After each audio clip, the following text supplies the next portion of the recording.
দেশি পেমেন্ট গেটওয়েগুলো ব্যবহার করে অবৈধ পর্ন ও জুয়ার অ্যাপগুলোতে অর্থ লেনদেন ও বিদেশে পাচার হচ্ছে। তবে পেমেন্ট গেটওয়েগুলোর দাবি এসব অ্যাপস তাদের মাধ্যমে শুধুই লেনদেন করে, এর বেশি কিছু তারা জানে না। গেটওয়েগুলোকে জবাবদিহিতার আওতায় এনে এই চক্রের মূল্যোৎপাটন ও টাকা পাচার বন্ধ করা সম্ভব বলছেন বিশেষজ্ঞরা। মেহেদী হাসানের রিপোর্ট। লিলি বিউটি সোপ, যার অ্যান্টি এজিং গুণ তারুণ্য ধরে রেখে ত্বকে করে উজ্জ্বল। তারুণ্যময় উজ্জ্বল ত্বকের জন্য রিমার্ক। ডেটিং অ্যাপের নামে পর্নোগ্রাফি অনুসন্ধান করতে গিয়ে এ ধরনের কিছু অ্যাপে এমএফএস এর মাধ্যমে টাকা রিচার্জ করে ২১-এর অনুসন্ধানী দল। প্রথম ফিরতি মেসেজে পাঞ্জাবি ঘর নামে একটি প্রতিষ্ঠানের নাম পাওয়া যায়। গুগলে সার্চ দিলে মিলে তাদের ওয়েবসাইট ও ফোন নম্বর। ফোন দিলে জানানো হয় তাদের দোকানের ঠিকানা। তবে সেখানে ২ দফা গিয়ে মালিককে না পেয়ে আবার ফোনে যোগাযোগ করা হলে এ ধরনের কোনো অ্যাপের সাথে সম্পর্ক নেই বলে জানান। আপনার পাঞ্জাবি ঘর কি এ ধরনের ডেটিং অ্যাপের সাথে সংশ্লিষ্ট?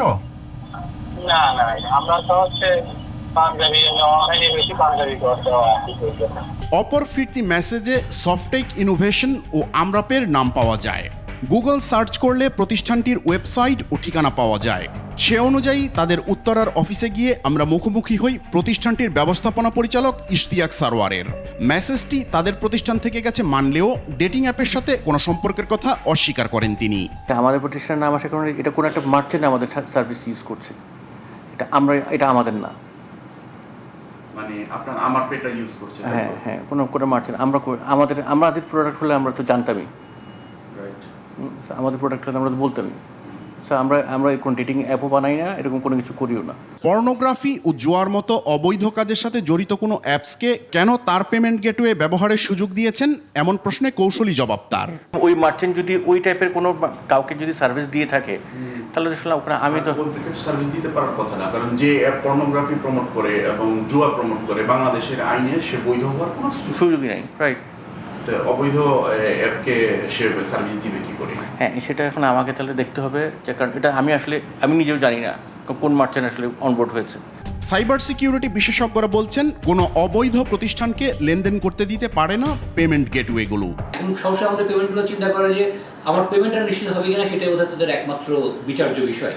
কিন্তু এখানে যে দেশের আইন এবং সামাজিক দায়বদ্ধতার একটা বিষয় আছে, এই ব্যাপারগুলো তারা আসলে উপেক্ষা করছে। তাদেরকেই দায়িত্ব নিতে হবে। চাইলেই ফিরতি মেসেজগুলো ট্র্যাক করে টাকা কাদের পকেটে গেছে আর অবৈধ অ্যাপগুলোই বা কারা পরিচালনা করছে তা আইন শৃঙ্খলা বাহিনী ও নিয়ন্ত্রক সংস্থাগুলো খুব সহজেই খুঁজে বের করতে পারে বলে মত এই বিশেষজ্ঞের। আমাদের এই মোবাইল পেমেন্ট সিস্টেম দিয়ে এখানে পেমেন্ট করা যাচ্ছে। তো এই জায়গায় আসলে আমরা বলবো যে এটা এক ধরনের অবহেলা বা উপেক্ষা করার কারণে আমরা ধরতে পারছি না। কারণ যারা এটা করছে তারা বাংলাদেশে একটা মোবাইল নাম্বার থেকে পেমেন্ট করতেছে, বাংলাদেশের পেমেন্ট গেটওয়ে ব্যবহার করে পেমেন্ট করছে এবং বাংলাদেশের একটা কোনো একটা অ্যাকাউন্টে টাকাটা হিট করছে। তো এটা যদি আইন শৃঙ্খলা বাহিনী চায় বা ফিনান্সিয়াল রেগুলেটররা চায় এটা বন্ধ করতে, তাহলে এটা বন্ধ করাটা কঠিন কিছু নয়। সাইবার স্পেসে অপরাধ নজরদারি করে পুলিশের অপরাধ তদন্ত বিভাগ সিআইডি। তারা বলছে পর্নোগ্রাফির মাধ্যমে বিপুল পরিমাণে অর্থ পাচার হচ্ছে দেশ থেকে। এটা আটকাতে কাজ করছেন তারা। Following the flow of money, অর্থাৎ টাকাটা কোথায় থেকে কোথায় গেছে।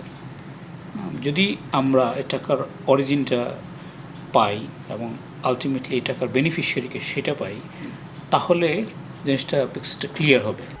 এ ব্যাপারে ক্যামেরায় কথা বলতে রাজি হয়নি বাংলাদেশ ব্যাংক বা বিটিআরসি। তবে ২১শে টেলিভিশনে সংবাদ প্রচারের পর জুয়া নিয়ন্ত্রণে নতুন এক সার্কুলার জারি করে বাংলাদেশ ব্যাংক। ২ রেগুলেটরের কাছেই তথ্য অধিকার আইনের আওতায় এসব লেনদেনের বিস্তারিত জানতে চেয়েছে ২১শে টেলিভিশন। মেহেদী হাসান, ২১শে টেলিভিশন, ঢাকা।